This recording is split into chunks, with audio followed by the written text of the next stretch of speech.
Bonjour les amis, alors dans cette nouvelle vidéo, nous allons calculer les limites suivantes. Première limite à calculer, c'est la limite quand x tend vers plus l'infini de x fois cosinus exponentielle de x sur x carré plus 1. Et la deuxième limite, c'est la limite quand x tend vers 1, la valeur positive de ln de x fois ln de x. Et la troisième limite, ce sera la limite quand x va tendre vers 3 de la racine carrée de x moins racine carrée de 3 sur x moins 3. Alors c'est parti.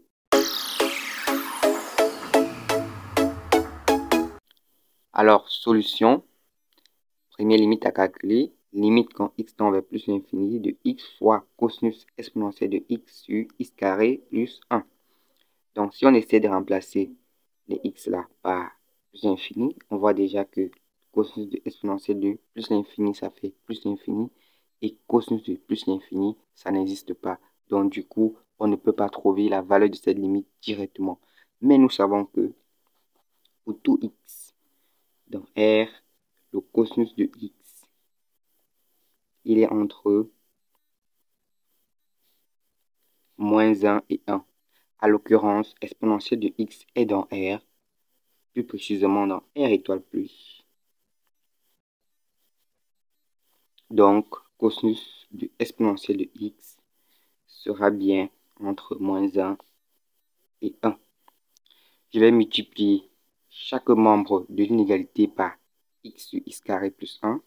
On obtient moins x sur x carré plus 1 inférieur ou égal à x cosinus exponentielle de x sur x carré plus 1.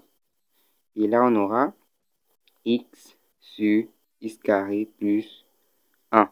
L'inégalité ne change pas parce que le x, il tend vers plus l'infini et quand on tend vers plus l'infini, on est positif et du coup, x sur x carré plus 1 sera positif. Ça ne va pas donc modifier le sens de notre inégalité. Du coup, on reconnaît là un théorème puissant intitulé le théorème des gendarmes qui stipule que si j'ai une fonction f qui est comprise entre deux autres fonctions h et g, et si h et g tendent tous deux vers une même limite appelée L, alors f tendra également vers L. Ici, à l'occurrence, x sur x carré plus 1, la limite quand x tend vers plus l'infini de x sur x carré plus 1, c'est la limite quand x tend vers plus l'infini de x sur x carré, la limite du quotient de deux polynômes, c'est la limite du monôme de plus haut degré, donc x sur x carré, ça va faire limite de x quand tend vers plus l'infini de 1 sur x qui va donner 0. De même, la limite quand x tend vers plus l'infini de moins x sur x carré plus 1 va donner toujours 0. Donc, d'après le théorème des gendarmes, la limite quand x va tendre vers plus l'infini de x cosinus exponentielle de x sur x carré plus 1 va nous donner 0. Donc, voilà pour la première limite. Alors, deuxième limite, la limite quand x tend vers 1 par valeur positive de ln de x fois ln de x. Donc, si on essaie de remplacer x par 1, là, on aura ln de 1 et ln de 1, c'est 0. Ça fait donc ln de 0 et ln de 0, on ne peut pas se prononcer. Du coup, on va procéder à un changement de variable en posant grand x égale à ln de x. Quand petit x va tendre vers 1 plus, alors remplace là par 1.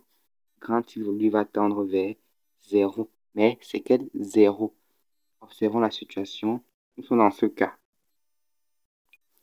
Voici là une esquisse de courbe de la fonction ln pour vous montrer ce qui se passe lorsque x, petit x, tend vers 1 à valeur positive.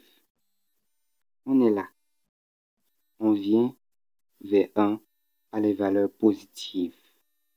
Du coup, vous voyez que la courbe de ln, elle est au-dessus de l'axe des abscisses, dont elle est positive. Du coup, grand x, lui, tendant vers 0, va se rapprocher de 0 par les valeurs positives de y. Donc, on vient là comme ça.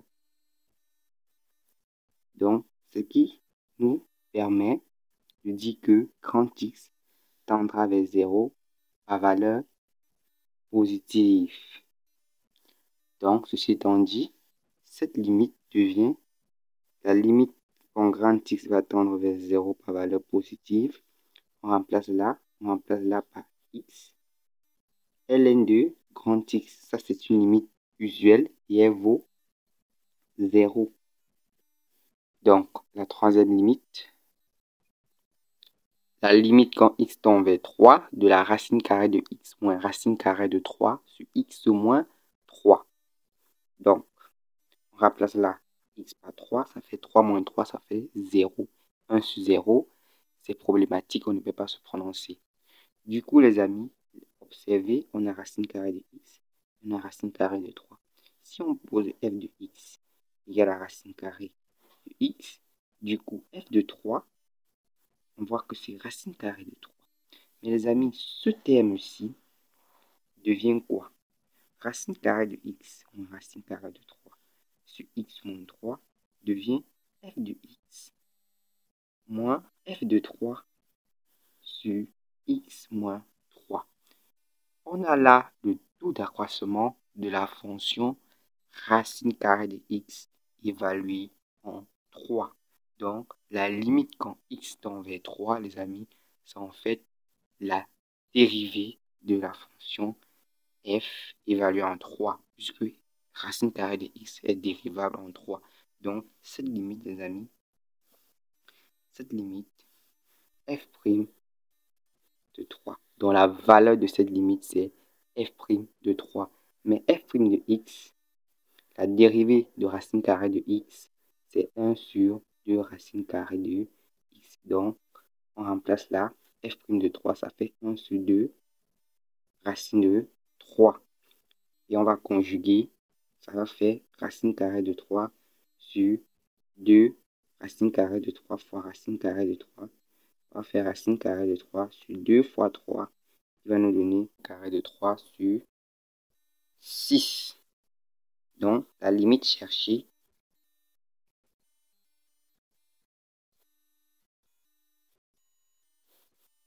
la voici. Elle vaut racine carrée de 3 sur 6.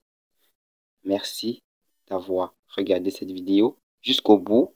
Abonnez-vous, activez la cloche de notification pour ne rater aucune prochaine vidéo comme celle-ci. Et on se dit à très bientôt.